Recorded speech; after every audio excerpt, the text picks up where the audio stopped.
ગીર સોમનાથના માછીમારોના હિતમાં સરકારનો મહત્વપૂર્ણ નિર્ણય લેવામાં આવ્યો છે।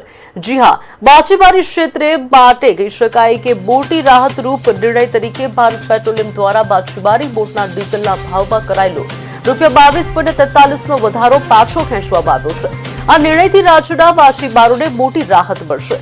હવે તેઓને બોટ માટે અગાઉ નક્કી કરાયેલ રાહત દરે જ ડીઝલ ઉપલબ્ધ રહેશે, જેના કારણે માછીમારી ખર્ચમાં ઘટાડો થશે અને તેમની આવક પર સકારાત્મક અસર પડશે। આ પગલું ખાસ કરીને દરિયાકાંઠાના વિસ્તારોમાં રહેતા માછીમારો માટે રાહતરૂપ સાબિત થશે। એ ગુજરાતના માછીમારો માટે લીધો છે કે જે રાહત ભાવે માછીમારોને સબસિડી સાથે ડીઝલ મળતું હતું એ જ ભાવેથી ડીઝલ આપવાનો મહત્વાકાંક્ષી નિર્ણય એ માનનીય મોદી સાહેબની સરકારે માનનીય મોદી સાહેબે કર્યો છે। ત્યારે ગુજરાતના માછીમારો વતી હું માનનીય મોદી સાહેબનો વિશેષ આભાર માનું છું।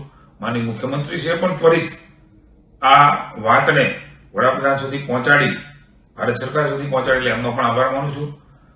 સૌને આ નિર્ણય માટે માછીમારો વતી